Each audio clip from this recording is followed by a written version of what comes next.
Продовжуємо прямий ефір на телеканалі АТR. Мене звати Олег Борисов. Наступну годину будемо разом з вами працювати у цій студії. І вже готові вітати гостя цієї години. У нас це Гліб Каневський, експерт з питань протидії корупції. Я вас вітаю. Вітаю. Дякую, що долучились до нашого ефіру. Одразу хочу сказати, що основною темою у нас буде НАЗК і НАБУ, конфлікт між ними. Але, виходячи з цього, і перейдемо у загальну для боротьби, поговоримо про боротьбу з корупцією, наскільки це можливо і так далі. Почнемо з НАЗК та НАБУ. Спочатку, узагальнено ваш коментар, що відбувається, тому що дуже багато від різних сторін бачимо і чуємо коментарів стосовно цієї війни, взаємних запитів і так далі. Що, на вашу думку, відбувається між НАЗК та НАБУ? На мою думку, відбуваються дві паралельні справи.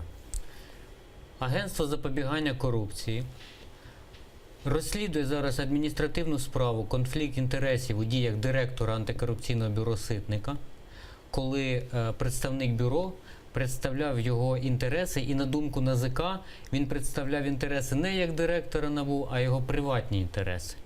Отже, НАЗК розслідує цю справу.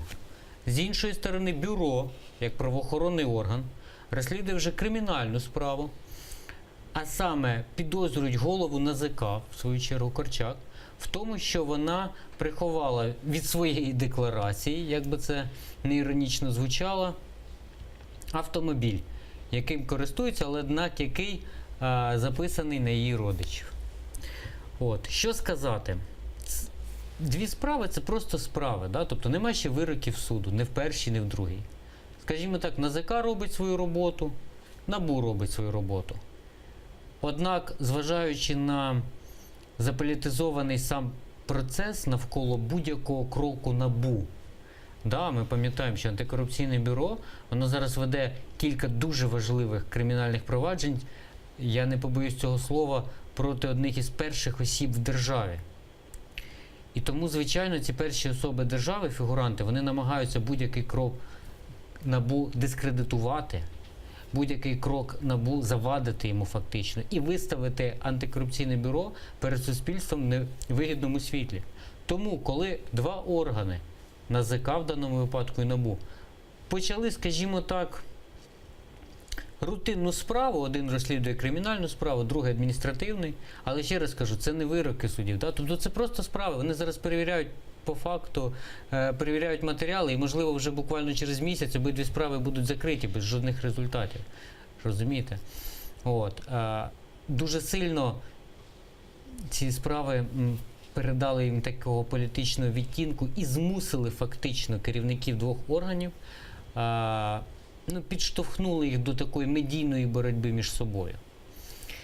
Це така моя думка. Але треба, а вже ж зважити на той факт, що під час цієї боротьби двох органів, так, в медійній площині, були викриті факти, про які суспільство не здогадувалось, а саме в тому, що Наталя Корчак, керівник НАЗК, вона знаходиться під певним впливом адміністрації президента України. І, скажімо так, за заявою викривача Соломатіної, Корчак навіть приймає певні рішення по перевіркам електронних декларацій і по перевіркам відповідності кандидатів на посади в державній службі, скажімо так, приймає їх навмання.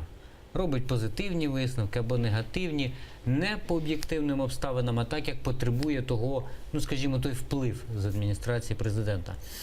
Тому, звичайно, після такої інформації боротьба НАЗК і НАБУ, вона отримала нове забарвлення. А саме тепер експерти і журналісти задаються питанням, а чи не використовують якісь вищі сили НАЗК, саме Корчак, спеціально для боротьби проти Ситника, який і веде зараз зі своїми детективами ряд кримінальних проваджень проти перших осіб держави. Чи не варто взагалі зосередитись на проблемах корупції більш явної, аніж обмінюватися наріканнями, обмінюватися скаргами один на одного між антикорупціонерами? Деякі експерти взагалі це називають окозамилюванням. Інші взагалі кажуть, що це все так, для виду. Дивіться, я вам так скажу. Чи існує зараз політична воля боротися з корупцією? Не існує. Відповідь моя особиста і однозначна. Чому? У 2014 році Україна почала будувати антикорупційну архітектуру. Ми взяли гроші Міжнародного валютного фонду, ми взяли гроші в Європейського Союзу під гарантії, що ми збудуємо таку архітектуру, в якій будуть антикорупційне бюро, яке бореться з корупцією, яке притягує до відповідальності, агентство запобігання корупції, яке попереджає корупцію, а також агентство з повернення корупційних активів, яке має управляти вже тим майном, яке буде конфісковане у корупціонерів, продавати його і повертати гроші в бюджет. Звучить все дуже гарно і логічно. Однак зараз вже завершується 2017 рік. Що ми маємо по факту? Антикорупційне бюро працює, однак постійно натикається на перешкоди від різних органів влади. То від антикорупційної прокуратури, тепер от від Агентства запобігання корупції. НАЗК. НАЗК, ми пам'ятаємо, по-перше, було створено з затримкою десь рік. Потім були черга скандалів на запуск електронного декларування. І я вам скажу одразу, що електронне декларування з'явилось тільки під жорстким тиском саме тих представників Європейського Союзу і Міжнародного валютного фонду, які давали нам гроші під гарантії, що ми запустимо це електронне декларування. НАЗК, більш того, вже дискредитовано. Після заяв Соломатіної жодної довіри в суспільства немає до НАЗК. Більш того, можна і пригадати скандал з преміями, коли члени НАЗК себе преміювали і по 100 тисяч гривень, і по 200 тисяч гривень на місяць, ще не маючи жодних результатів. Сама Корчак сказала, що вона дуже багато працювала, тому вона вважає доцільним і нормальним виписувати собі такі премії. Вона ж з трибуни Верховної Ради. Я думаю, що нічого іншого вона сказати і не могла, тому що треба ж було хоч якось пояснити такі самопреміювання. Агентство з повернення активів зараз фактично тільки створюється. Хоча, знову ж таки, якщо подивитися на плани, воно мало бути створене ще рік назад. Так от, чи можна сказати, що ця антикорупційна архітектура, зобов'язання по якої ми взяли ще в 2014 році, існує? Так існує. Я перерахував 3 органи, вони створені, функціонують. Чи можна сказати, що вона ефективна? На жаль, ні. На жаль, ні. Як ми бачимо, справи антикорупційного бюро просто гальмуються в судах. Зараз рівень довіри до суддів в суспільстві, мабуть, досягнув історичного мінімуму, тобто критичний. Всі бачать, що судді зловживають, судді беруть хабарі, судді взагалі потім тікають з України разом з тими хабарями, ніхто не може їх затримати. Агентство запобігання корупції дискредитовано. Антикорупційний суд, який би мав стати, скажімо так, вже дахом над цією антикорупційною системою, який би виносив безпосереднє рішення, його взагалі не існує, навіть в проєкті. Розумієте? І тому я чітко стверджую, політичної волі боротись з корупцією зараз немає. Віктор Чумак в одному з інтерв'ю назвав НАЗК інструментом банкової, тобто важелі впливу. Але от банковий НАЗК це швидко спростували. То банальне питання, але все ж таки, кому вірити? Де шукати правду? Дивіться, давайте подивимося на природу цих спростувань, так? Був виступ викривача Соломатіної, яка наводила факти і показувала документи, що в НАЗК підтасовують висновки по деклараціям. Чим обмежилась адміністрація президента і НАЗК? Вони просто випустили прес-релізи без будь-яких результатів перевірок, залучення громадськості до цих перевірок. Вони просто випустили релізи, що ні, жодного впливу на НАЗК немає, НАЗК незалежний орган, робить свою роботу. Особисто в мене до таких релізів довіри немає. Знаєте чому?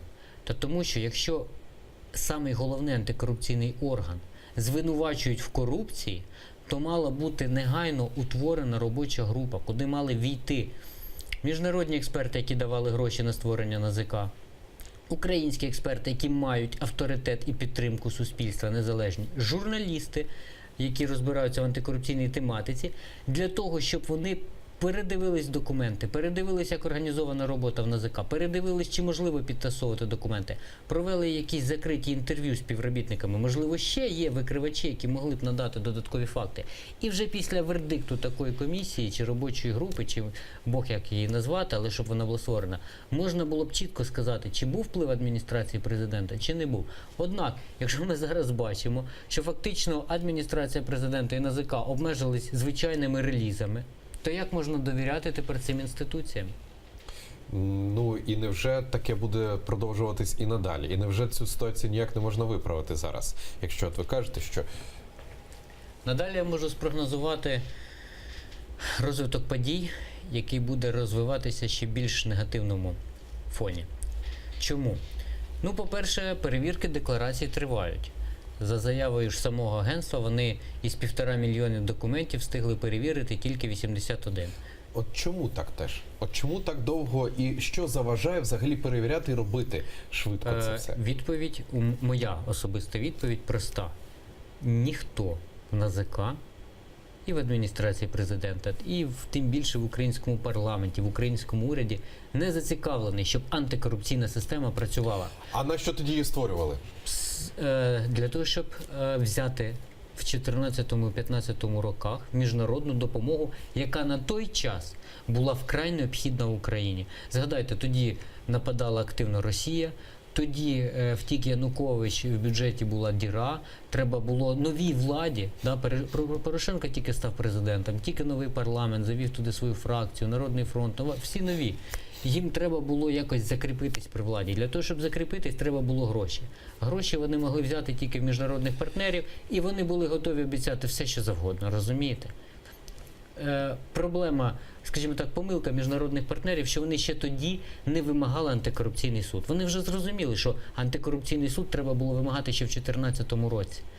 Але поїзд поїхав, українська економіка вже трошки ожила, влада укріпилася, ми бачимо, і влада вже не зацікавлена ні в електронному декларуванні, ні тим більше в боротьбі з корупцією. Тому що знаєте чому?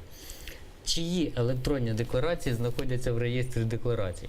Нашого президента, наших депутатів, наших міністрів. Тобто вони не зацікавлені, щоб їх і перевіряли, щоб в них питали, звідки в них мільйонні суми готівки, чому у них вся готівка мільйона в валюті. Да? Тобто нам кажуть, що треба довіряти гривні, треба довіряти банківській українській системі, а валюта вся в деклараціях, в готівці міститься. Розумієте? От. Я вам наведу дуже яскравий приклад, на мою думку. Це висновки по декларації президента Порошенка.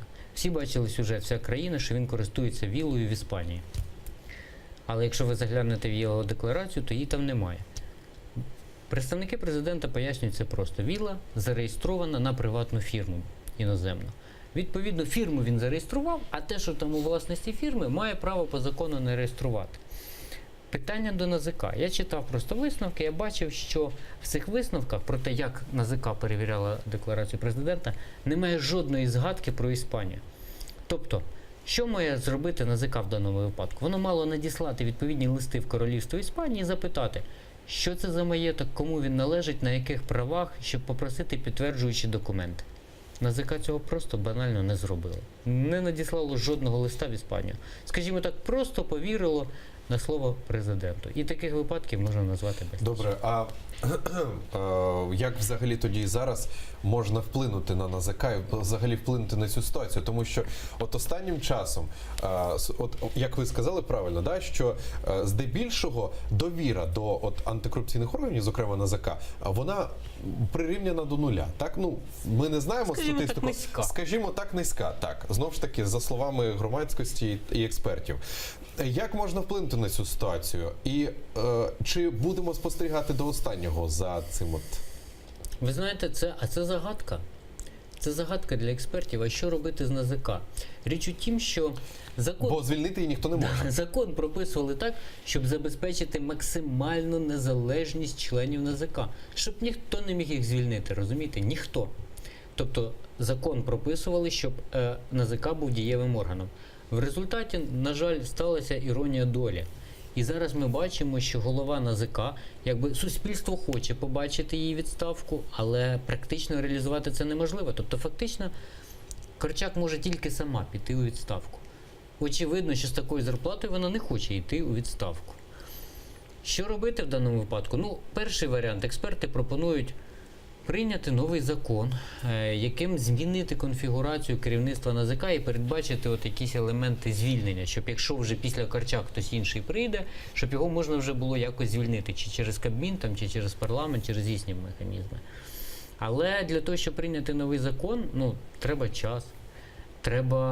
ніхто не дає гарантії, що в парламенті є голоси під цей закон. Тому що, в принципі, ж депутати, які і мають в своїх деклараціях бізнес і гроші, вони то в першу чергу зацікавлені, щоб їх саме і не перевіряли, скажімо так, не поспішали перевіряти. Другий варіант, він більш реальний, на мою думку, однак не знаю, чи вийде. Якщо буде завершене кримінальне провадження НАБУ проти Корчаки, буде встановлена її кримінальна відповідальність. Але знову ж таки, зважаючи, що справи НАБУ в українських судах висять по 2 роки, ну, це може бути, скажімо, спрогнозуємо не раніше, ніж через 2 роки. Тобто у нас є такі 2 практичні, але поки що малоймовірні варіанти, як можна перезавантажити агентство запобігання корупції. От від НАЗК хочу перейти ще до НАБУ. Знову ж таки, суспільство поділилось на за і проти, експерти поділились на за і проти, але одні кажуть, що НАБУ, ну банально будемо казати, да, НАБУ погане, інші кажуть, що НАБУ хороше і так далі. Ось ці от плівки, записи, на яких, які опублікував Антон Геращенко, на яких схожий голос на Артема Ситника розповідає там журналістам інформацію, яку не можна розповідати. Як ви це охарактеризуєте? Це тиск на НАБУ? Чи все ж таки НАБУ теж... Я не знаю, як правильно охарактеризувати. Я вам скажу свою особисту думку. Я думаю, що Ситник в даній ситуації не правий, що він не ділиться матеріалами, справами. Ну, але ж експертизи ще не було, ми ж не можемо законно... Давайте так. Ну, уявимо, що ці плівки справжні. Уявимо. Тому що я думаю, якби там була підтасовка якась, то, мабуть, уже б НАБУ надало суспільству докази, що ці плівки нереальні. Да? Тобто, мабуть, вони все ж таки реальні. Я думаю, все ж таки, ну, по-перше, тут вже під яким кутом розглядують, що це частина кримінального провадження, да, матеріалів кримінального провадження. Це стверджує Геращенко. І каже, що за це передбачена кримінальна відповідальність. Ну, те, що Ситник поширює матеріали провадження. З іншого боку, Ситник каже, що це не секретні якісь матеріали, і він мав право їх поширювати. Скажімо так, я не буду стояти на жодній з цих сторін, не на стороні Геращенка, не на стороні Ситника. Я просто скажу свою думку, що все ж таки, мабуть, негарно було в колі журналістів включати досить такі особисті і пікантні телефонні розмови от фігуранта кримінальної справи. Бо якщо ми пригадаємо саме зміст тих розмов, то він досить таки був приватний. От я думаю, що все ж таки бюро, якщо хоче заручитися підтримкою провідних засобів масової інформації, має переглянути свою, от в даному випадку, комунікаційну стратегію і все ж таки журналістами працювати трошки по-іншому, розумієте? Просто от пояснювати суть справ, прогнозувати справи, показувати, як збираються докази, як це важливо. Але, звичайно, в жодному разі не транслювати чиїсь телефонні розмови, ну, тим більше такого приватного характеру. Як можемо спрогнозувати ситуацію навколо ось цих конфліктів, зокрема і НАЗК, і НАБУ, і ситуацію з НАБУ, зокрема із Ситником? Як тут можемо спрогнозувати і чим це може завершитись? І чого взагалі вимагають цими плівками, цими діями, заявами про... Дивіться, треба пам'ятати, що і звільнення Ситника самого, воно, в принципі, на даному етапі, скажімо так, не втілиться в життя, да, бо немає аудиторів, досі не призначені аудитори, які можуть перевірити діяльність НАБУ і зробити свій вердикт. І після чого вже директор НАБУ, якщо він припустився якихось порушень, може бути звільнений. Да? Однак, та адміністративна справа, яку веде НАЗК по конфлікту інтересів, якщо буде позитивне рішення в суді, тобто буде доведена винуватість Ситника в конфлікті інтересів, це може бути підставою для його звільнення. Я не беруся зараз коментувати саму суть тієї справи, лише нагадаю, що НАЗК підозрює директора НАБУ в тому, що його приватні інтереси в суді представляв представник НАБУ як директора НАБУ. Нібито Ситник використовував свої службові повноваження для захисту своїх приватних інтересів в суді. Повторюю, це на думку НАЗК, да? Тому вони склали протокол про конфлікт інтересів і подали його в суд. Я ж кажу, не берусь оцінювати сам протокол, але може бути такий сценарій, що заангажований суд не буде розглядати докази в цьому протоколі, а просто візьме і затвердить його. І визнає Ситника корупціонером в адміністративній справі. І тоді можна сказати, що кар'єра директора НАБУ буде під серйозним ударом. Тобто це один із сценаріїв, яким можуть просто ті ж фігуранти кримінальних справ НАБУ просто підкупити банально і НАЗК, і суддю, а гроші в них є, повірте, і просто таким чином збити Ситника як директора НАБУ. Переходячи плавно до теми узагальнено про корупцію, про боротьбу з корупцією, взагалі вона можлива у наших реаліях зараз? Чи можлива взагалі боротьба з корупцією? В усіх прогалинах. Дивіться, я скажу, що відповідальність за боротьбу з корупцією, ну, назвемо так це протидією, лежить на громадянах України. Треба визнати кожному платнику податків, що гроші бюджетні розкрадаються. Після Майдану, на жаль, чуда не сталося. Влада, яка прийшла і зайняла керівні посади, і далі продовжує жити на тих ж схемах і тендерних, і з комунальним майном, і з інфраструктурними об'єктами, як і жила влада до 2014 року. Відповідно, громадяни мають брати відповідальність на себе. Треба контролювати кожну гривню, викривати кожен факт корупції, говорити про це, доносити до ЗМІ, писати в правоохоронні органи, і в НАБУ, і в антикорупційну прокуратуру, і в НАЗК, в усі.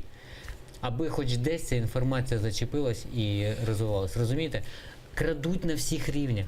От в чому проблема в Україні. Крадуть на місцевому рівні, на найвищому рівні, в армії, хоча йде війна, в медицині, хоча помирають люди без ліків. Крадуть кругом. І громадяни України мають зрозуміти, що без них в цій ситуації не розібратися. Пане Глібе, повернемось до цієї теми. У нас є оперативна інформація від нашої кореспондентки Дарини Іванютенко. Вона зараз на прямому зв'язку зі студією АТР. Вона нині перебуває у залі суду стосовно справи сина народного депутата Ігоря Попова. Дарина, будь ласка, якою інформацією можеш поділитися зараз?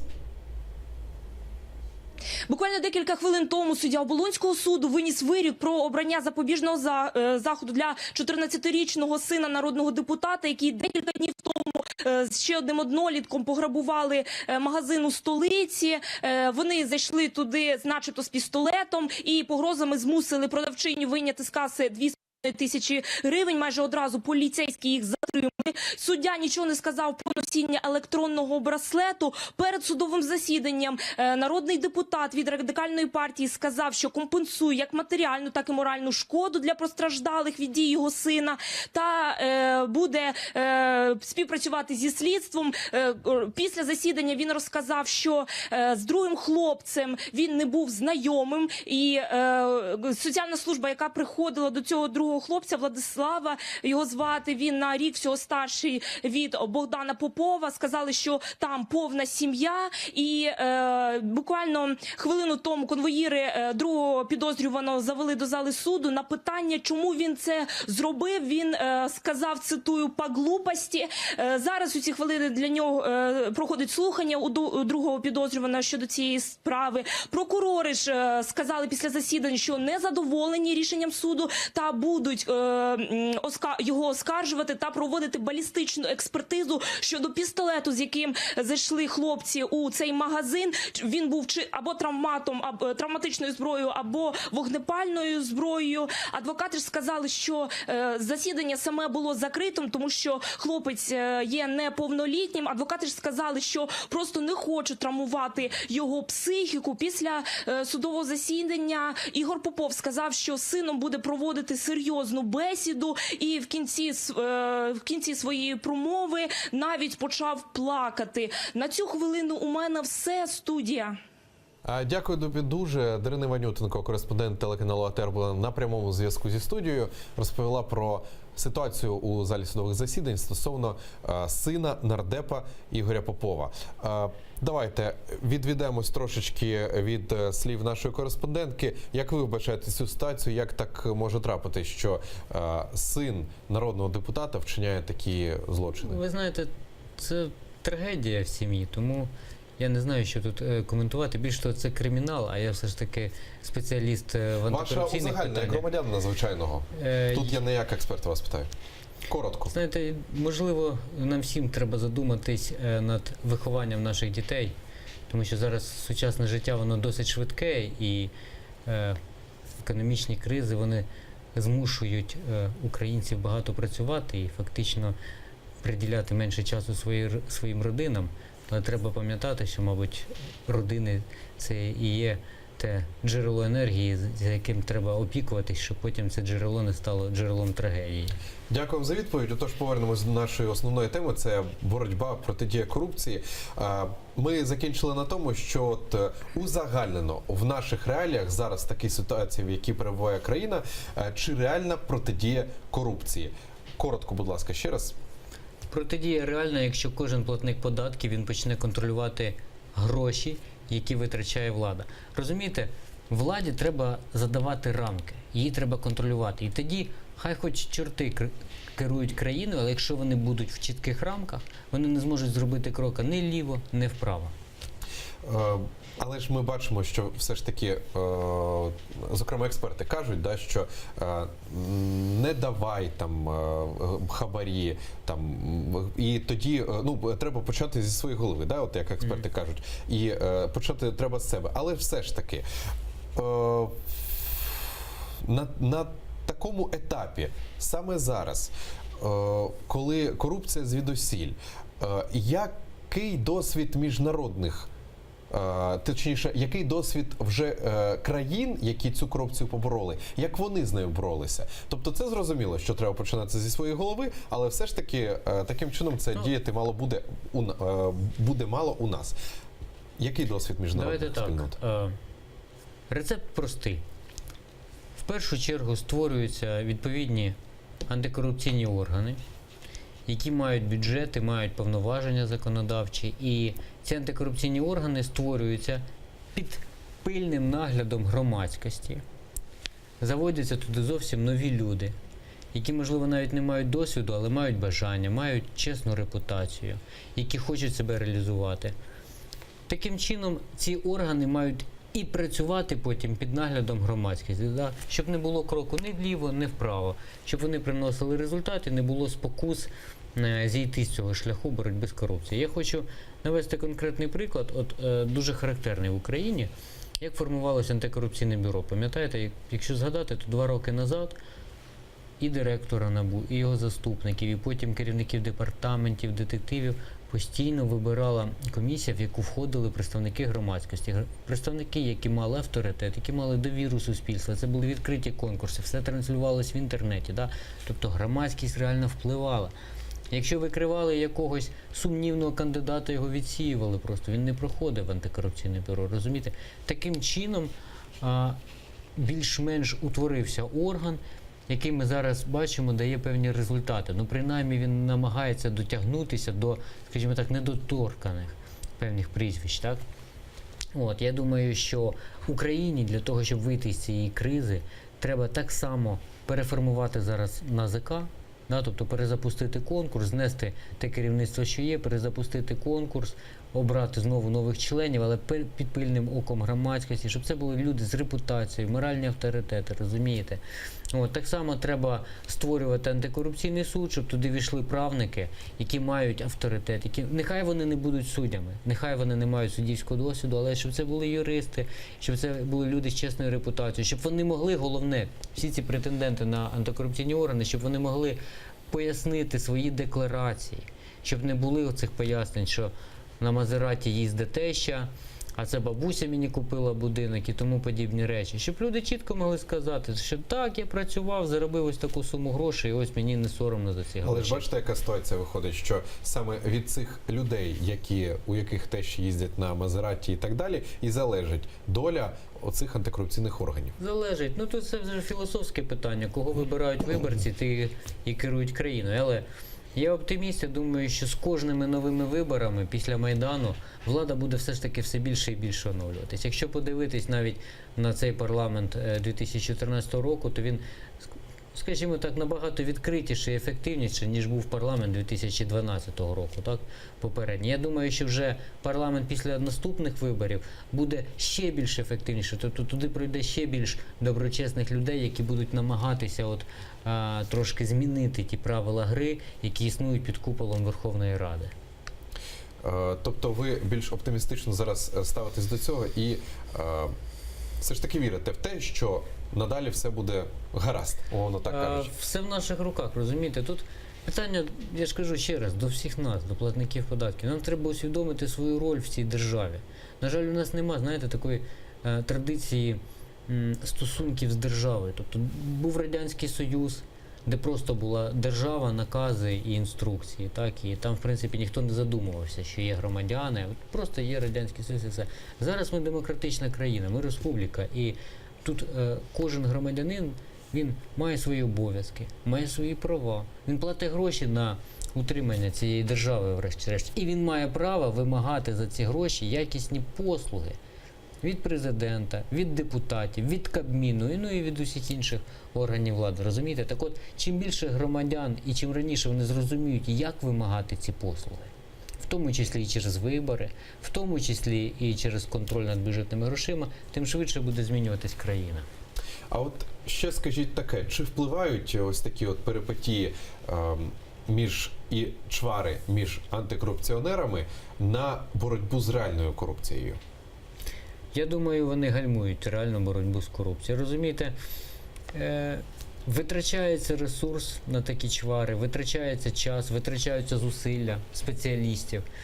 Розумієте? І більш того, ще раз повторю, я вже сьогодні висував подібні версії, я їх прихильник, що той же орган НАЗК зараз в ситуації конфлікту інтересів Ситника будуть використовувати для того, щоб завдати удару саме по директору антикорупційного бюро. Можливо, щоб навіть і не звільнити його, а можливо, щоб встановити певний контроль над ним, певний вплив, щоб він прислухався вже до чиїхсь сторонніх порад і вже діяв не на користь інтересів держави, а на користь чиїхсь приватних інтересів. От ви казали про те, що міжнародні партнери, тоді, коли ще створювалося НАЗК НАБУ, міжнародні партнери за цим пильно стежили, але ж зараз продовжують міжнародні партнери і спільноти взагалі дивитись на це, і я певен, вони ж бачать цю ситуацію, що така війна розгорілася. Якої реакції можемо очікувати ще й від них? Ну, з моєї інформації, ті міжнародні фонди, які, наприклад, напряму давали гроші НАЗК на підтримку і на закупівлю техніки, і на консультації і так далі, вони зараз взяли паузу. Вони після цього гучного скандалу, коли викривач Саламатіна розповіла про корупцію безпосередньо в НАЗК, вони взяли паузу, щоб зрозуміти, а куди їм рухатись. Тому що вони давали гроші, будували антикорупційний орган, а в результаті виявилося, що в антикорупційному органі процвітає корупція. Розумієте, я думаю, що вони зараз будуть переглядати свої програми підтримки України, українського уряду. І я переконаний, що тиск на перших осіб держави зі сторони Європейського Союзу, зі сторони Міжнародного валютного фонду посилиться. Будуть тиснути, будуть давити, щоб все ж таки ті обіцянки, які брали на себе наші керівники в Брюсселі, щоб вони виконували їх. То може взагалі можемо спостерігати і взагалі перелам системи, і можливо це вплине на наступний транш МВФ? Я думаю, всі наступні транші МВФ і інших міжнародних організацій будуть залежати від конкретних результатів боротьби з корупцією. Так? Тобто, от зробимо антикорупційний суд, отримаємо гроші. Декларанти, які ховають від декларацій свої реальні статки, так, мільйонери, потраплять до в'язниці, отримаємо другий транш. Якщо ж не буде жодних результатів, я переконаний, що переговори зайдуть в глухий кут і з МВФ, і з Європейським Союзом. От ви казали, що у справи, які розпочало НАБУ, вони лежать у судах вже дуже довго і не розкриваються. Не розглядаються, точніше. Як цю ситуацію можна виправити? Яким чином?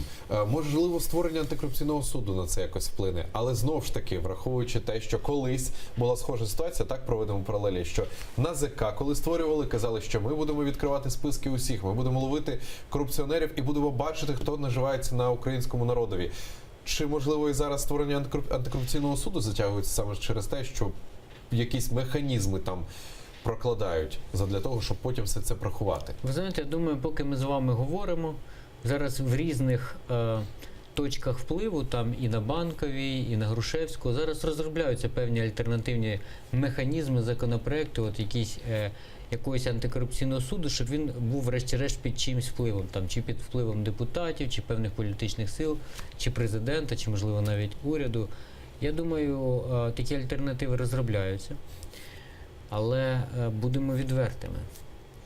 Якщо Україна в найближчі роки, на мою думку, це 2-3 роки, не покаже реальних результатів боротьби з корупцією, в тому числі і через створення антикорупційного суду, який через 2 роки, якби його зараз почали створювати, вже, я думаю, через 2 роки він би міг виносити перші вироки. Я не переконаний, що Україна зможе вилізти з тієї ями і економічної, і політичної, в яку вона сповзла за останні 5-6 років. Розумієте? І ми просто так і залишимося постійною здобиччю для агресора зі Сходу, Російської Федерації, яка буде постійно нападати на ослаблену державу Україну і диктувати нам свої умови. Тому що таке корупція? Розумієте, тут навіть проблема не в тих грошах, що крадуть. Тут проблема в тому, в неефективному державному управлінні. Не було ще такого року воєнного, щоб не було якогось скандалу гучного навколо закупівель Міністерства оборони, розумієте? Тобто корупція ж вона по суті роз'їдає державу. Як повернути довіру до судової гілки влади, до антикорупціонерів взагалі? Дивіться, Ваша думка, на мою думку, треба створити новий антикорупційний суд, щоб кожен етап відбору кандидатів на такий суд, він був максимально відкритий, щоб бачили їхні біографії, декларації, їхні співбесіди, щоб громадськість, побільше громадськості, експертного середовища, людей, які мають довіру, війшли в комісію, яка відбирала цих суддів і тестувала їх, щоб сам суд, були передбачені його механізми незалежності від інших органів влади, від інших судів. І, відповідно, якщо ці умови будуть забезпечені, я вам кажу, через 2 роки вже будуть перші вироки. І на сам кінець, у нас лишається вже 2 хвилини до кінця ефіру. Ваш прогноз стосовно протидії корупції узагальнено. Чи ми вже казали про те, що в такій ситуації дуже складно, в такій ситуації політичній дуже складно боротися з корупцією, але все ж таки сподіваємось на реакцію міжнародної спільноти, на тиски, на важелі, на впливи. Ваш короткий прогноз позитивний, негативний стосовно боротьби та протидії корупції в Україні узагальнено? Ви знаєте, він буде більш такий нейтральний прогноз, да? Тобто буде така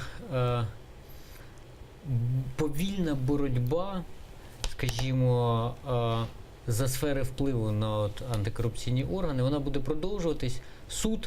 Створення суду будуть максимально затягувати, НАЗК буде залишатися підконтрольне, антикорупційне бюро будуть продовжувати на нього нападки. І, скажімо, все це призведе до того, що просто не буде ніяких ні позитивних, ні негативних результатів. Да? Тобто антикорупційна система, вона наче і буде, але якихось реальних результатів у боротьбі з корупцією в найближчі 2 роки їх просто не буде. От такий мій прогноз. Дякую вам дуже за прогнози, за коментарі, за діалог. Іван Крулько, Боже, вибачаюсь, перепрошую вас. Перепрошую, дуже був гостем нашій студії. Я хочу одразу нагадати, що продовжується прямий ефір на телеканалі АТР. Гліб Каневський у нас був гостем у студії. Продовжується прямий ефір на телеканалі АТР. Далі з інформаційною естафету передаю своєму колезі Любомиру Ференцу. У нього в гостях буде Степан Хмара, громадський діяч і політик. А за 5 хвилин в ефірі АТР будуть новини з Аман. Залишайте з АТР і дякуємо, що з нами.